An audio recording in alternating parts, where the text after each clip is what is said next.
Ma femme a dit, je dîne avec mon ex-mari. Il fait aussi partie de ma vie. J'ai répondu, très bien.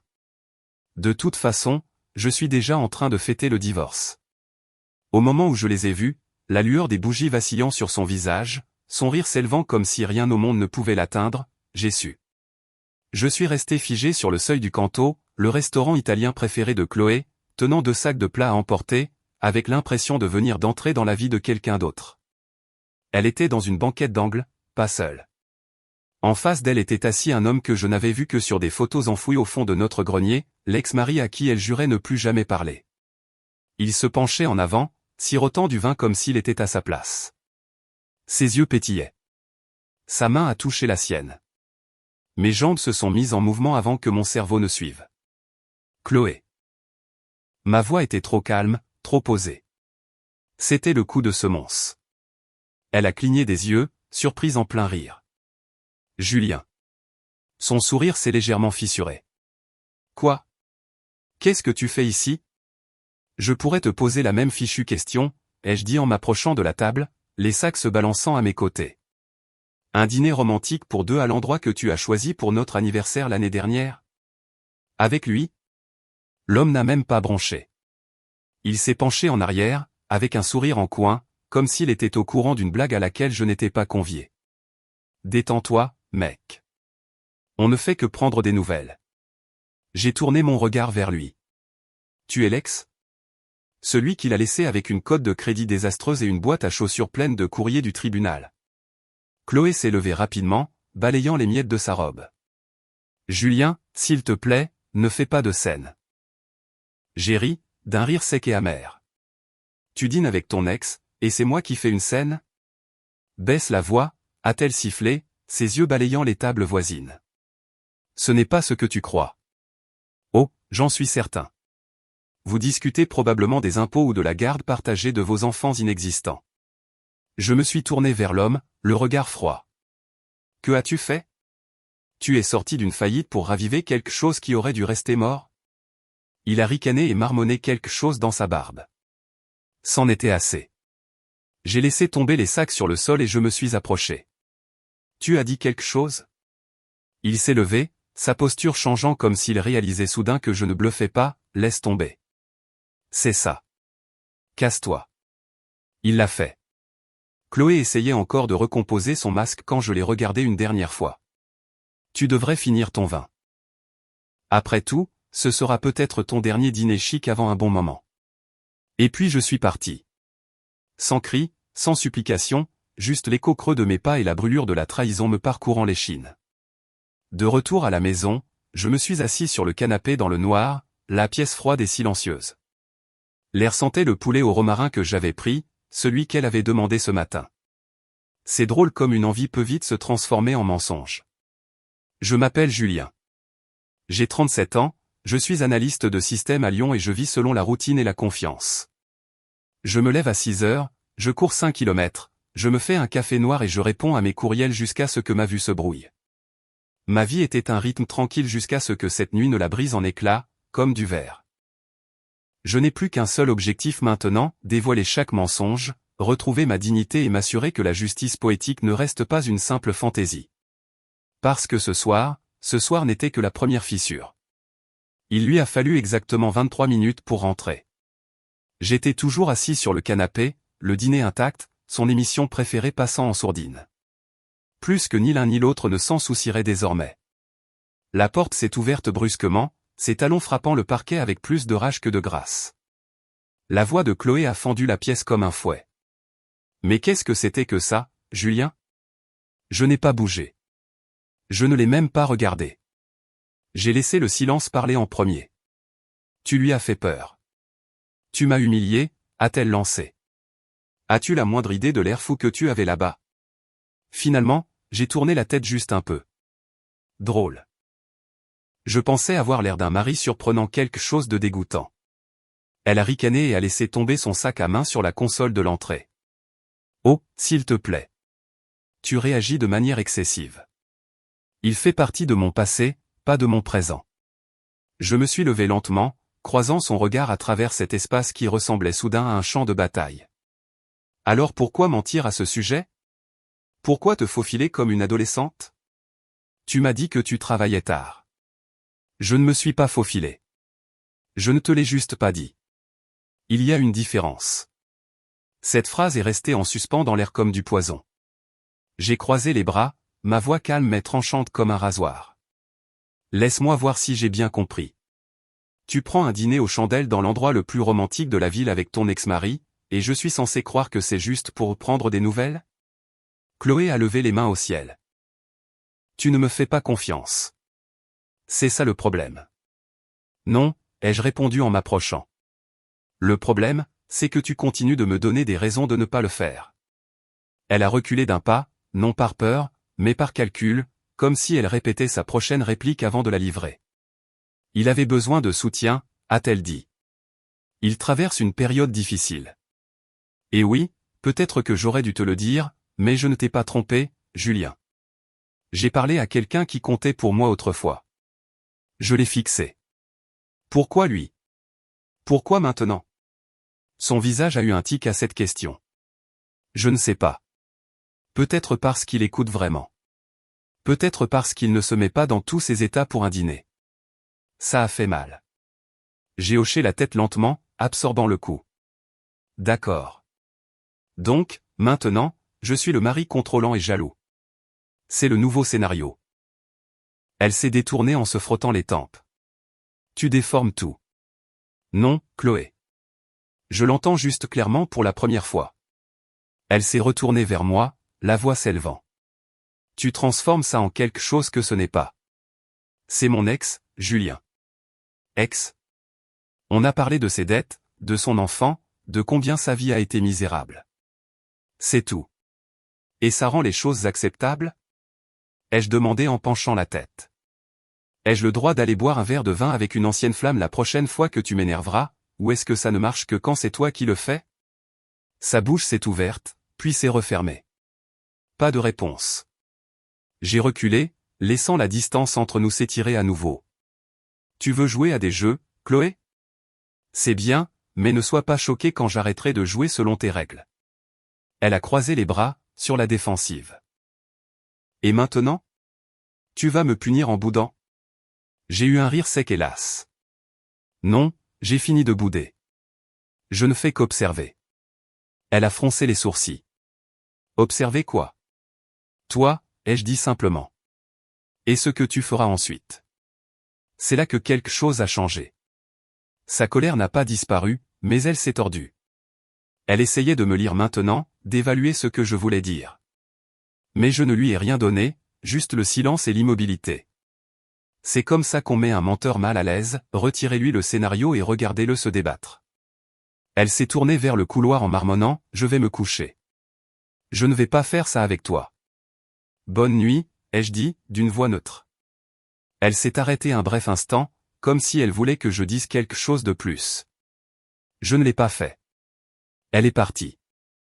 La porte de la chambre s'est refermée avec un clic doux, et la maison est retombée dans ce silence lourd et artificiel.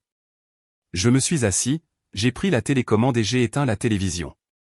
L'écran est devenu noir, tout comme l'illusion qui me restait de nous. Il ne s'agissait plus seulement de confiance. Il s'agissait de pouvoir. Et Chloé n'avait aucune idée que ce soir, elle venait de perdre le sien. 2 jours se sont écoulés comme dans un brouillard. Des matins silencieux, des ombres qui se croisent dans le couloir, des tasses de café laissées à moitié bues. Chloé essayait d'agir comme si rien ne s'était passé, mais ses mouvements étaient trop mesurés, ses regards trop répétés. Voilà à quoi ressemble la culpabilité quand elle prétend encore avoir le dessus. Le samedi, j'ai décidé qu'il était temps de lui rappeler que je ne m'effondre pas. Je me recalibre.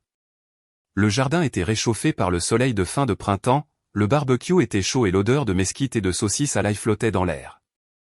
J'avais invité quelques amis proches, principalement des collègues de travail, rien d'extravagant. Musique décontractée, bière dans une glacière. Je voulais que tout paraisse normal pour tout le monde, sauf pour Chloé. C'est alors qu'Élise est arrivée. Élise travaillait au marketing dans mon entreprise. Intelligente, facile à vivre, une langue bien pendue quand il le fallait. Elle m'avait aidé sur une présentation le trimestre précédent, et nous avions sympathisé instantanément, de la manière dont les collègues le font quand ils en ont tous les deux assez de faire semblant au bureau. Elle est arrivée avec une bouteille de vin et un sourire chaleureux qui n'avait pas besoin de forcer. « J'espère que je ne suis pas en avance », a-t-elle dit. « Parfaitement à l'heure », ai-je répondu en prenant le vin et en lui faisant signe d'entrer. « Tu te souviens où sont les verres ?» Elle a souri. « Deuxième placard à partir du frigo. » Je ne suis pas nouvelle ici. Chloé était dans la cuisine, faisant semblant d'arranger un plateau de fruits qui était prêt depuis une heure. Elle a levé les yeux au son du rire d'Élise. J'ai vu ses doigts se crisper sur le bord du comptoir. « Chloé », ai-je dit, d'un ton désinvolte, comme si j'animais un podcast. « Tu te souviens d'Élise ?» Chloé a offert un sourire pincé. « Bien sûr. »« De ton bureau. »« Un génie du marketing », ai-je ajouté en tendant un verre à Élise.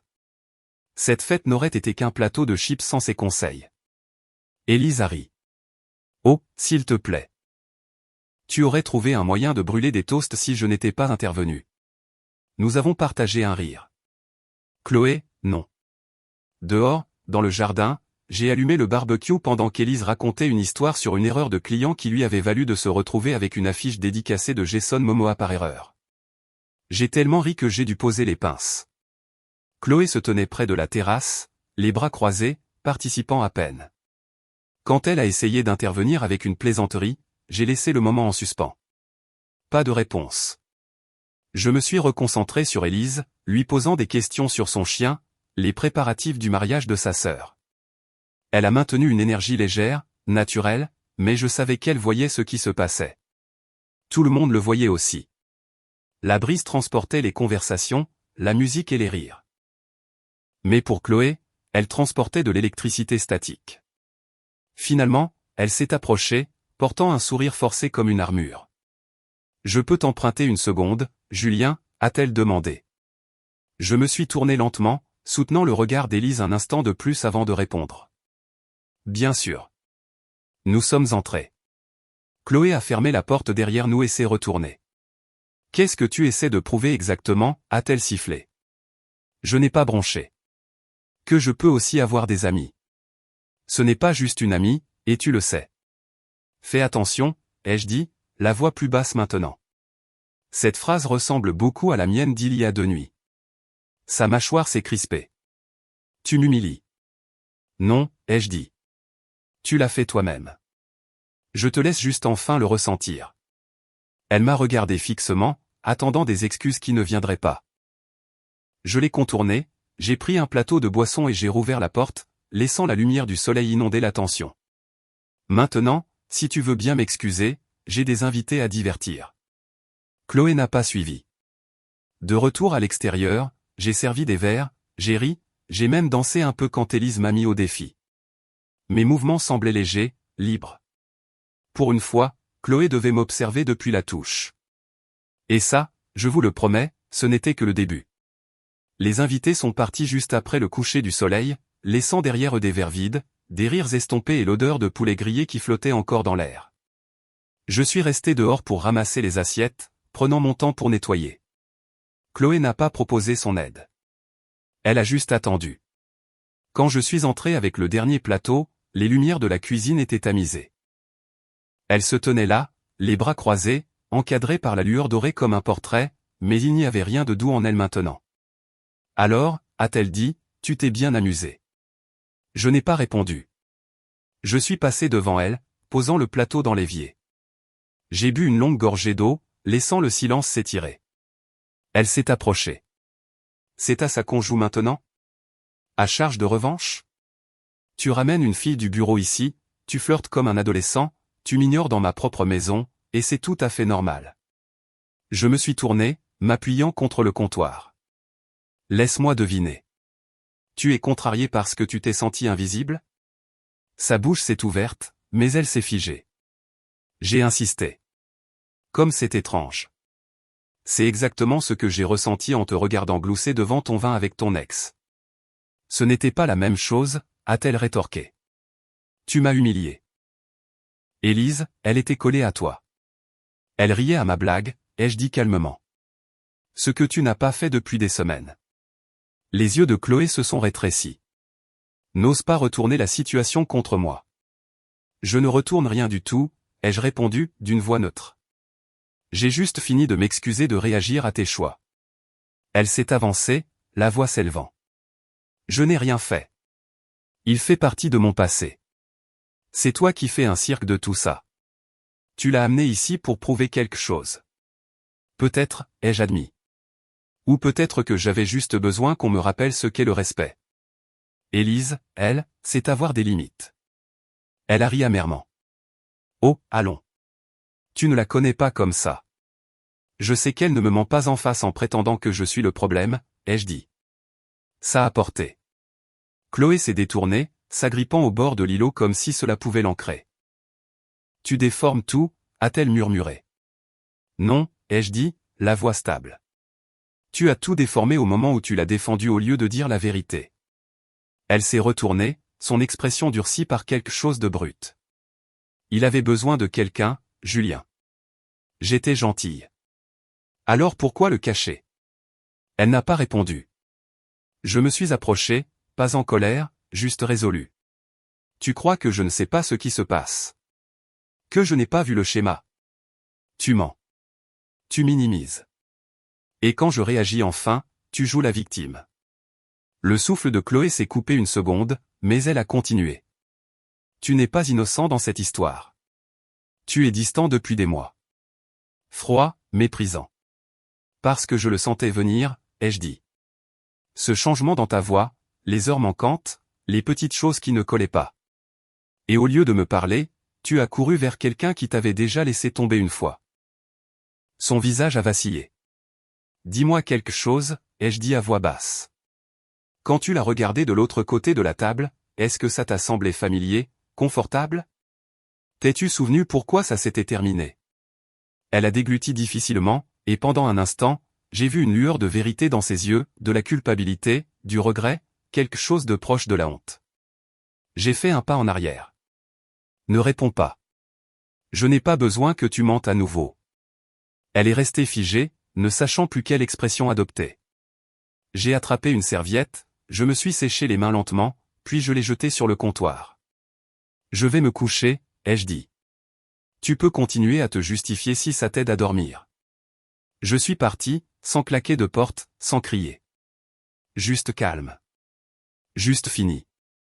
Derrière moi, le silence s'est prolongé. Et si elle avait encore quelque chose à dire cette nuit-là, elle l'a dit à une cuisine vide. Les jours suivants se sont déroulés comme une pièce de théâtre mal répétée, Chloé prétendant que rien n'avait changé, moi observant sa performance avec une curiosité détachée. Chaque sourire qu'elle forçait, chaque café qu'elle préparait pour deux mais ne buvait qu'elle-même, tout cela n'était plus que du théâtre. Jeudi après-midi, je consultais mes courriels sur le canapé quand un texto de ma banque est apparu, activité inhabituelle détectée sur le compte joint. J'ai cliqué. Des achats dans des boutiques. Un dîner dans un endroit huppé où nous n'étions jamais allés ensemble. Un soin au spa. 370 € dans une bijouterie qui ne me disait rien. Mon estomac s'est noué, mais je n'ai pas réagi. Pas encore. Je devais savoir qui elle était une fois acculée. J'ai attendu après le dîner. Elle était sur le canapé, faisant défiler sans but son téléphone, faisant semblant de rire à une vidéo qu'elle ne regardait pas vraiment. Je me suis assis à côté d'elle, calme. Alors, ai-je dit nonchalamment, tu as aimé le collier? Elle a levé les yeux, confuse. Quel collier? Le collier, ai-je répété, de la bijouterie Valois. Le spa? Le restaurant Le Rouge? Ça te dit quelque chose? Son visage s'est figé juste une seconde. Puis est venu le clignement d'yeux, le petit haussement d'épaule. Oh, ça. C'était des cadeaux. Des cadeaux, ai-je demandé en penchant la tête. Elle a hoché la tête rapidement. Pour des collègues. Des anniversaires. Je l'ai juste mis sur la carte pour plus de commodité. Je me suis penché en arrière, croisant les bras. Du parfum de luxe et un bracelet en or pour des collègues. Elle n'a pas bronché. Oui. Je travaille avec des femmes, Julien.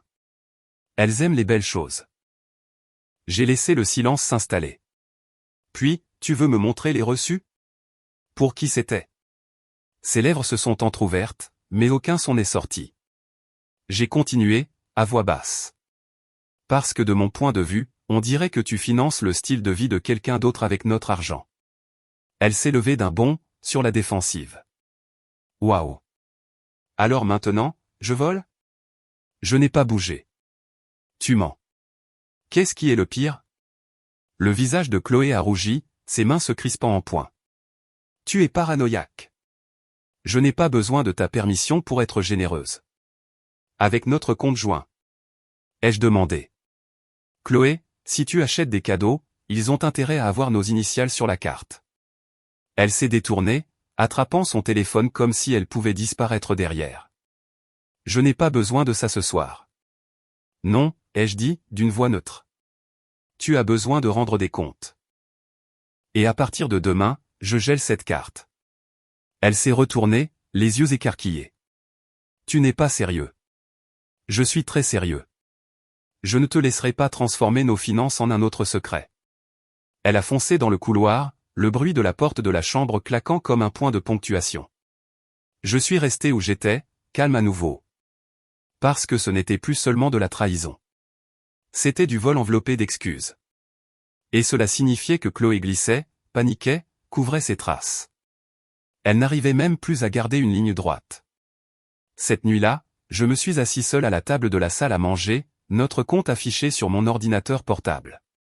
J'ai fait une liste, chaque dépense suspecte, chaque retrait inexpliqué. J'ai imprimé des copies, je les ai agrafées. Puis j'ai ouvert un vieux tiroir, j'en ai sorti le dossier que nous n'avions pas touché depuis notre emménagement, documents de mariage, assurance, son nom précédent sur un certificat d'une vie qu'elle pensait que je ne revisiterais jamais. Elle avait oublié que j'écoute mieux quand je suis silencieux. Et maintenant, j'avais fini d'écouter. Je me préparais. Le lundi, j'avais réservé un déjeuner tardif avec Léo. Léo est l'un de ces amis à qui on ne parle pas souvent, mais quand on le fait, c'est dans un but précis. Nous nous sommes rencontrés à l'université. C'était le type qui pouvait déchiffrer des serveurs cryptés pour le plaisir et traquer les petits amis infidèles comme si c'était un jeu. Maintenant, il est analyste financier judiciaire, l'un des meilleurs. Nous nous sommes retrouvés à son bureau, une suite tranquille au-dessus d'une imprimerie, éclairage tamisé, mur tapissé de moniteurs et de bloc-notes. Il m'a salué d'une poignée de main rapide et d'un sourcil levé. Ça doit être sérieux, a-t-il dit en m'invitant à m'asseoir. Je lui ai tendu un dossier épais de relevés imprimés, d'écritures surlignées, le nom de Chloé toujours indiqué comme titulaire principal sur chaque compte joint. Puis, j'ai sorti l'ancien certificat de mariage avec le nom de son ex en haut. Léo a parcouru les pages. Tu veux que je suive la piste de l'argent? Je veux savoir où il va et à qui elle le donne. J'ai des théories, mais j'ai besoin de preuves. Il a hoché la tête. Y a-t-il des limites? Non, ai-je dit. Je veux le tableau complet. Piste papier, historique bancaire. S'il est impliqué, je veux que ce soit confirmé. Il s'est penché en arrière. Tu penses qu'elle donne de l'argent à son ex? Je ne pense pas, ai-je dit. Je sais. Je ne peux juste pas encore le prouver. Il a fait craquer ses doigts et a tapé quelques touches, ouvrant un moniteur rempli de fenêtres de recherche et de scanners de compte. Tu as de la chance, a-t-il dit. La plupart des gars se pointent après les dégâts. Toi, tu es en avance. Je n'essaie pas d'éteindre l'incendie, ai-je répondu. Je suis en train de monter le dossier pour l'assurance. Il m'a jeté un regard, mi-impressionné, mi-prudent. Tu penses vraiment qu'elle est si profondément impliquée? Elle n'est pas stupide, ai-je dit. Elle est désespérée. C'est ce qui la rend dangereuse. Léo a hoché la tête lentement, affichant un groupe de transactions à l'écran. Donne-moi quelques jours. Je vais remonter la piste à travers les comptes personnels, les portefeuilles de crypto-monnaies, tout ce que je peux obtenir légalement. Si son ex a touché un euro de tout ça, on le trouvera. Je l'ai regardé marquer des dépenses, vérifier des fournisseurs et surligner des lieux qui se chevauchaient. Au fait, ai-je ajouté, elle a menti sur le fait d'être restée chez sa sœur le week-end dernier. Elle a dit qu'elle y dormait pour avoir de l'espace. Il a levé un sourcil. Tu as vérifié? Je n'ai pas eu à le faire. Sa sœur a répondu sur haut-parleur. Léo a eu un petit rire sombre. Ouf. Audacieux. Chloé ne pense pas qu'elle peut se faire prendre, ai-je dit. C'est son erreur. Nous sommes restés silencieux quelques instants pendant que Léo marquait un dernier document. Tu es sûr d'être prêt pour ce que je pourrais trouver, a-t-il demandé. J'ai fixé l'écran, la signature de Chloé me regardant depuis un rapport de dépenses intitulé « Bail privé payé en totalité ». Je suis plus que prêt, ai-je dit. Quand j'ai quitté le bureau de Léo, l'air semblait différent, plus clair, comme si j'avais fait le premier vrai pas vers une vérité qu'elle n'aurait jamais imaginé que je chercherais. À la maison, Chloé regardait une émission sur le canapé, prétendant que le monde n'avait pas changé. Je l'ai embrassée sur le front en allant à la cuisine. Elle a souri, croyant que la performance fonctionnait encore. Elle n'avait aucune idée de ce qui allait arriver, car une fois qu'un mensonge entre dans les registres, il laisse une trace. Et Léo. Léo était le genre d'homme qui ne manque pas une décimale. Jeudi soir, Chloé est entrée dans la cuisine avec son sac de voyage déjà prêt. Sa voix était désinvolte, trop désinvolte. Je vais chez ma sœur ce soir. J'ai besoin d'un peu d'espace. Nous en avons tous les deux besoin. Je n'ai pas cligné des yeux. J'ai juste levé les yeux de mon café et j'ai hoché la tête comme si je consultais la météo. Oui, c'est probablement une bonne idée. Elle m'a observé un instant de trop, attendant, s'attendant à de la résistance, une dispute, n'importe quoi. Mais j'ai juste pris une autre gorgée. Elle a ajusté la sangle de son sac. Ne t'inquiète pas, je serai de retour demain. J'ai souri faiblement. Appelons-la ensemble. Chloé s'est figée une demi-seconde, juste un frémissement. Alors quoi? J'ai sorti mon téléphone. Appelons-la. Dis-lui que tu es en route, juste par sécurité. Ses yeux se sont légèrement plissés. Tu ne me fais pas confiance maintenant. Je te fais confiance pour être honnête quand tu sais que je regarde. Elle n'a pas résisté. C'était la partie la plus révélatrice. Elle a juste sorti son propre téléphone, a composé le numéro et l'a mis sur haut-parleur. Salut, Sophie, a-t-elle dit, la voix enjouée. Juste pour te prévenir. Je prends la route ce soir. J'aurais bien besoin d'une nuit sur ton canapé. Sa sœur n'a pas hésité une seconde. Bien sûr. J'ai du vin et du pop-corn qui t'attendent. Ça va? Oui, a répondu Chloé. Juste une de ces semaines. Elles ont bavardé une minute de plus. Chloé a souri pendant tout ce temps. Trop. J'ai ajouté à la fin, merci, Sophie. J'apprécie que tu l'accueilles. Sophie a ri. N'importe quand. Je vous aime, les gars. Chloé a raccroché et a glissé son téléphone dans son sac. Voilà. Content? J'ai hoché la tête. Extatique. Elle m'a embrassé sur la joue, une autre performance, et est sortie. Au moment où la porte s'est refermée derrière elle, je suis allé directement à mon bureau, j'ai ouvert son MacBook et j'ai cliqué sur « Localiser mon iPhone ». Sa position est apparue en quelques secondes. 20 minutes plus tard, le point s'est immobilisé. Pas chez sa sœur. Même pas proche. Au lieu de cela, il flottait au-dessus d'une adresse résidentielle de l'autre côté de la ville. Une que je ne reconnaissais pas. J'ai ouvert un bloc-notes et je l'ai noté. Puis j'ai fermé l'ordinateur portable et je me suis adossé, fixant le plafond pendant un long moment. C'était calme. Trop calme. Elle n'était pas chez Sophie, mais elle n'avait eu aucune hésitation à passer l'appel. Cela signifiait une coordination, des mensonges répétés. Peut-être des services rendus. J'ai versé un verre d'eau et j'ai regardé par la fenêtre. La nuit avait avalé le jardin. Des ombres s'étiraient sur la clôture comme des doigts essayant de s'introduire. Quelque part là-dehors, ma femme mentait à nouveau. Et cette fois, elle avait fait appel à des renforts. La différence maintenant? Je n'étais pas confus. Je n'étais pas perdu. Je ne paniquais pas. Je collectionnais. Le lendemain matin, j'ai retrouvé Léo à son bureau. Il ne m'a pas salué d'une poignée de main cette fois. Il a juste tourné son moniteur. Il y a un bail, a-t-il dit, à l'adresse que tu m'as donnée. Il est à son nom. Un 3 pièces, de mois en mois, payé en totalité pour les 3 derniers mois. J'ai fixé l'écran. C'était un complexe modeste, rien d'extravagant, mais les reçus, eux, racontaient une autre histoire. Factures, courses, paiements récurrents, a-t-il continué, naviguant entre les onglets, et toujours un facteur commun. Ce type. Il a cliqué sur une autre fenêtre. Une photo granuleuse d'une caméra de surveillance du hall d'entrée, l'ex de Chloé, tenant une boîte de pizza et un sac de vin. Dîner pour deux, ai-je marmonné. Léo a hoché la tête. Ou plus. Ça dépend jusqu'où tu veux creuser. Il a tapé à nouveau. Et ça. C'est le coup de grâce. C'était un relevé de carte de crédit. Une dépense ressortait en néon, 830 € chez Ambiance et Coton, un endroit que je savais que Chloé avait tourné en dérision par le passé pour être absurdement cher.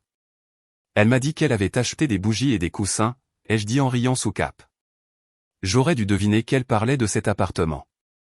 Il s'est penché en arrière dans son fauteuil. Ça devient meilleur. Son ex, il a 2 cartes de crédit en recouvrement et un avis de saisie déposé il y a 2 mois. Il est fauché. C'est toi qui paies la note. Les pièces du puzzle se sont assemblées. Elle ne se contentait pas de revisiter de vieilles blessures, elle les finançait. Et elle ne sait pas que tu sais, a demandé Léo. Non, ai-je dit. Elle pense toujours que je suis juste un mari jaloux avec un tempérament explosif.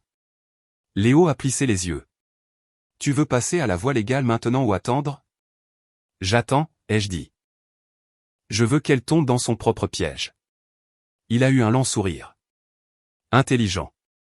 Quand je suis rentré à la maison, Chloé était déjà là, se préparant un thé comme si c'était un samedi matin paresseux comme les autres. Elle portait sa robe de chambre, les cheveux attachés, fredonnant doucement. Si la culpabilité était lourde, elle la portait comme de la soie. Bien dormi, a-t-elle demandé. Comme une pierre, ai-je dit en lui déposant un baiser sur la tempe en passant. J'ai posé mes clés, je me suis lavé les mains, j'ai sorti les tasses pour le café. Chaque mouvement était délibéré, chaque silence calibré, car elle ne jouait plus seulement avec moi. Elle me sous-estimait. Nous nous sommes assis l'un en face de l'autre à la table de la cuisine, sirotant nos boissons, parlant de banalités, la météo, les courses, ce dont nous avions besoin. Son téléphone a vibré 2 fois. Elle ne l'a pas regardé. Tu veux qu'on aille dîner dehors ce soir, ai-je demandé nonchalamment. Elle a cligné des yeux. Dîner? Oui. Juste nous deux. Comme au bon vieux temps. Ses lèvres se sont légèrement entr'ouvertes, la surprise scintillant dans ses yeux. Je pensais que tu serais occupé. Pas ce soir. Elle a fait une pause un instant, puis a hoché la tête. D'accord. Ça a l'air sympa. Elle a souri, mais sa prise sur la tasse s'est resserrée juste assez pour que je le remarque. Et à ce moment-là, j'ai su qu'elle se demandait déjà comment annuler des plans dont elle ne m'avait pas parlé. Plus tard dans la soirée, je l'ai regardée s'habiller devant le miroir lentement, délibérément, prudente à chaque mouvement. Elle a choisi des boucles d'oreilles qu'elle n'avait pas portées depuis des mois. Elle s'est coiffée comme elle le faisait quand nous sortions ensemble au début. Elle ne savait pas que j'avais déjà tout vu. Elle ne savait pas que l'adresse était signalée, que son nom figurait sur un bail avec des reçus, que l'homme qu'elle allait voir en cachette avait son visage imprimé sur des images de surveillance. Tout ce qu'elle savait, c'est que j'étais soudainement redevenu attentif, et ça lui faisait peur, parce que la culpabilité a un rythme, et le sien commençait à trébucher sur ses propres pas. Le samedi soir est arrivé vite. La maison bourdonnait de rire, de verres qui teintent et de musique provenant du haut-parleur Bluetooth dans le coin. C'était juste le bon groupe, nos amis les plus proches, des gens avec qui Chloé avait porté des toasts pendant les fêtes, pleuré lors des anniversaires, construit une vie commune. Et elle était introuvable. Je n'avais dit à personne qu'elle ne serait pas là. J'ai simplement accueilli les gens comme si elle pouvait franchir la porte à tout moment, son manteau drapé sur un bras, cette chaleur artificielle dans la voix. Mais les minutes s'égrenaient, 19h10, puis 20, puis 30. Quelqu'un a demandé où elle était. J'ai souri et j'ai dit, dehors. Elle dîne avec son ex ce soir. La pièce s'est tue juste une seconde. Puis l'animation a repris, les gens échangeant des regards, des demi-rires, essayant de savoir si je plaisantais. À 20h12, mon téléphone a vibré. Son nom s'est allumé sur l'écran. J'ai répondu sur haut-parleur. Salut, a-t-elle dit d'un ton léger, ne réalisant manifestement pas qui pouvait l'entendre. Je suis au restaurant avec Stéphane, on prend juste des nouvelles. Il fait partie de ma vie, Julien, que ça te plaise ou non. Un silence de mort est tombé sur la pièce. J'ai regardé droit devant moi en répondant, lentement et sèchement. Parfait. Je fête notre divorce. Il y a eu une pause. Un léger grésillement a crépité sur la ligne. Quoi, a-t-elle soufflé? J'ai raccroché. 32 secondes plus tard, la porte d'entrée s'est ouverte à la volée. Chloé se tenait sur le seuil, toujours en talons. Une étole en soie jetée sur son épaule, ses yeux balayant la pièce comme si elle était entrée dans un rêve déformé. Julien, a-t-elle haleté. Quoi? Qu'est-ce que tu as dit? Tu ne voulais pas dire. Entre, ai-je dit d'un ton égal en me tournant vers elle. Tu as un public. Tout le monde était immobile. La pièce était un cadre figé, à l'exception du vin qui tourbillonnait encore dans un verre laissé sur le comptoir. La voix de Chloé s'est brisée, s'adoucissant alors qu'elle s'avançait. Pouvons-nous parler en privé, s'il te plaît? Non, ai-je dit. Elle a cligné des yeux. Tu ne veux pas faire ça ici. Si, je le veux, ai-je dit. Parce que tu as fait ça partout. Je me suis dirigé vers la table de la cuisine et j'ai pris le dossier que j'avais préparé, épais de copies de relevés de cartes de crédit, de photos de l'immeuble, de captures d'écran du suivi, localisé mon iPhone, et même d'une image imprimée des caméras du hall montrant son ex entrant dans leur petite cachette secrète. Ça, ai-je dit en le brandissant, c'est tout ce que tu pensais pouvoir cacher. Des exclamations ont retenti dans la pièce, des murmures de « Oh mon Dieu » et des mouvements inconfortables sur le canapé. La voix de Chloé était maintenant cassante. Julien, s'il te plaît. Tu as menti, ai-je dit. Pas une fois, ni même deux. Ce n'est pas seulement une trahison émotionnelle. C'est une fraude financière. Tu as payé son loyer. Tu as acheté ses repas. Tu as utilisé notre argent. Tu as traîné mon nom dans la boue en me souriant devant un café. Elle a fait un pas de plus, sa main tremblant à son côté. Je ne voulais pas, je me suis avancé, refermant le dossier, la voix froide et définitive. Je t'ai accordé le bénéfice du doute à chaque fois. Mais tu en as profité jusqu'au bout pour construire une vie secrète avec quelqu'un qui t'avait déjà laissé tomber une fois. Quelqu'un a chuchoté depuis le coin, c'est vrai, ça? Chloé s'est alors tournée vers la pièce, les yeux écarquillés et désespérés, scrutant les visages qu'elle avait autrefois appelés amis. Mais personne ne la regardait de la même manière. Elle n'était plus la femme dont il se souvenait. Je ne voulais blesser personne, a-t-elle étranglé. Et pourtant, ai-je dit, tu as tout réduit en cendres. Pendant un instant, elle a semblé sur le point de s'effondrer. Puis elle s'est retournée et s'est enfuie, ses talons claquant durement contre le sol, la porte se refermant violemment derrière elle. Le silence qui a suivi était absolu. Je ne l'ai pas poursuivi. Je suis allé au comptoir, j'ai pris mon verre et j'ai fait face à la pièce avec une respiration mesurée. Désolé pour le drame, ai-je dit. Mais je pense que nous avons dépassé le stade de la comédie, n'est-ce pas? Personne n'a contesté. Le lendemain matin, la maison était silencieuse d'une manière qui semblait méritée. Pas de bruit de pas résonnant dans le couloir, pas de parfum dans l'air, juste la lumière du soleil s'étirant sur la table de la cuisine où le dossier de la veille reposait encore, intact, comme un verdict. Je n'ai pas eu de nouvelles de Chloé pendant une semaine. Pas un texto, pas un appel, pas même un message transmis par des amis communs. Juste l'absence, pure et nette. Et je l'ai utilisée. J'ai rencontré l'avocat 2 fois, j'ai trié les papiers, j'ai transféré les comptes, j'ai changé les serrures. Le processus n'était pas dramatique, juste nécessaire. Le pragmatisme a une façon de lisser la douleur quand les dégâts sont déjà faits. Le jour où elle est finalement apparue, il pleuvait. J'étais dans le salon en train d'examiner des documents quand j'ai entendu frapper, pas des coups forts, juste des coups réguliers, pleins d'espoir. J'ai ouvert la porte. Elle était là, trempée, les yeux rouges, le maquillage coulant. Elle semblait plus petite. Ou peut-être avais-je simplement cessé de la voir comme avant. Julien, a-t-elle murmuré. Chloé. Sa lèvre a tremblé. J'ai rompu avec lui. Je te jure que c'est fini. Je n'ai pas bougé. Je ne l'ai pas invité à entrer. J'ai été stupide, a-t-elle dit en s'approchant. J'ai perdu le contrôle. Je n'arrêtais pas de penser que je pouvais arranger les choses tout en te gardant. Mais je me suis trompé. Je suis resté silencieux. Tu me manques, a-t-elle dit, la voix se brisant. Notre vie me manque, nos routines. Toi. Je suis désolé. Je l'ai regardée et j'ai réalisé quelque chose d'étrange. Je la croyais, mais ça n'avait pas d'importance. Parce que la croyance ne reconstruit pas la confiance, et les excuses ne peuvent pas rénover des ruines. Je te pardonne, ai-je dit doucement. Ses yeux se sont illuminés une demi-seconde. Mais j'ai ajouté, c'est juste que je ne veux plus de toi. Elle a cligné des yeux. J'ai passé des semaines à me demander si j'étais trop dur, si j'aurais dû écouter davantage, me battre plus fort. Mais tu n'étais pas confuse, Chloé. Tu as été constante. Tu l'as choisi encore et encore, même quand tu n'y étais pas obligé. Elle a ouvert la bouche, mais aucun son n'est sorti. Je ne suis pas en colère, ai-je continué. J'en ai juste fini avec les secrets, avec la comédie, avec le fait d'essayer de sauver quelqu'un qui ne voulait pas être sauvé.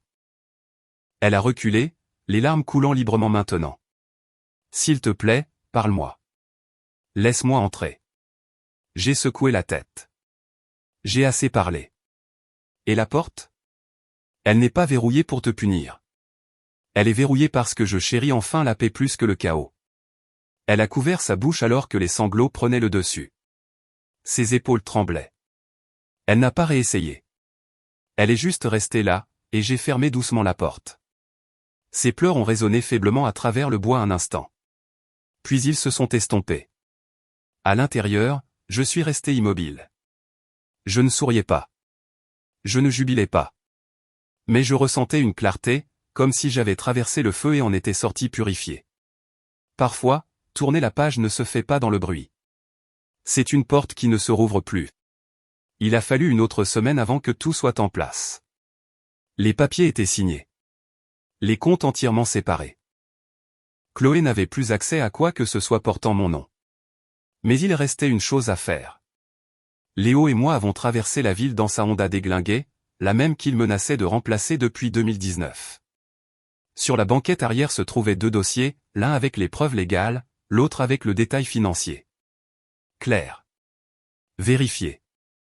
Indéniable. Avec nous, 2 représentants légaux, calmes, professionnels, le genre d'homme qui ne bronche pas quand les gens se mettent en colère. Je lui ai donné l'adresse, la même que j'avais suivie cette nuit-là où Chloé prétendait être avec sa sœur, la même que Léo avait confirmé qu'elle payait secrètement mois après mois. Nous sommes arrivés vers 15 heures, en plein jour. Pas de discrétion, pas de secret. Il a répondu à la porte en short de sport et en t-shirt froissé, les cheveux emmêlés par une sieste, une gueule de bois, ou les deux. Au début, il ne m'a pas reconnu. Il a juste plissé les yeux comme si j'étais un technicien qu'il n'avait pas encore payé. Puis son visage est devenu blême. Julien. Stéphane, ai-je dit. On peut entrer? Ses yeux ont oscillé entre nous, 4 hommes debout sur son seuil, aucun de nous ne souriant. L'un des représentants légaux s'est avancé, tendant un document. Vous avez été nommé dans une enquête pour fraude financière. Vous devrez comparaître au tribunal. Stéphane l'a pris d'une main tremblante. Quoi? C'est de la folie. Vous avez reçu de l'argent, ai-je dit froidement, d'un compte joint qui ne vous appartenait pas. Des dizaines de dépenses, loyer, nourriture, articles personnels. Tout est traçable. Je n'ai rien demandé, a-t-il aboyé. Non, ai-je répondu. Mais tu n'as certainement pas dit non. Il a essayé de rire. Allons, mec. Tu ne vas quand même pas traîner ça devant les tribunaux. Je l'ai fixé. Il ne s'agit pas du tribunal. Il s'agit de clarté. Tu as été un fantôme dans mon dos assez longtemps. Il est temps d'entrer dans la lumière. Léo a pris une photo de lui tenant le document. Pour le dossier, a-t-il dit calmement. Stéphane avait l'air sur le point de vomir. Il s'est affaissé contre le cadre de la porte, marmonnant pour lui-même, ça va me ruiner. J'ai penché la tête. Tu t'es ruiné tout seul. Et sur ce, nous sommes partis. Je ne ressentais pas de triomphe. Je ne ressentais pas de haine. Je me sentais quitte. 2 semaines plus tard, j'ai reçu un appel de Chloé. Je n'ai pas décroché. Son message vocal était calme. Il me rejette toute la faute. Il menace d'engager des poursuites judiciaires. Je ne sais pas quoi faire. S'il te plaît, rappelle-moi. Je ne l'ai pas fait. Je l'ai écouté une fois, puis je l'ai effacé. Le truc avec la vengeance, ce n'est pas la douleur. C'est la reconnaissance, laisser quelqu'un voir enfin la forme complète de ce qu'il a brisé. Chloé le voyait maintenant. Stéphane aussi. Et moi? Je suis allé me promener ce soir-là, juste dans le quartier. Air frais, longues ombres, l'odeur de l'automne dans le vent. J'ai pensé au temps que j'avais passé à être l'homme qui tenait la maison, endurant en silence pendant que quelqu'un sapait les fondations. Maintenant, je reconstruisais, seul, mais plus fort. Parfois, la justice ne rugit pas. Elle frappe simplement à la porte et laisse un dossier derrière elle. Chloé a prétendu qu'elle avait juste besoin d'espace mais a utilisé cette excuse pour financer secrètement la vie de son ex dans le dos de Julien. Pensez-vous qu'elle l'ait jamais vraiment aimé, ou était-il juste une solution de secours jusqu'à ce que quelque chose de mieux se présente?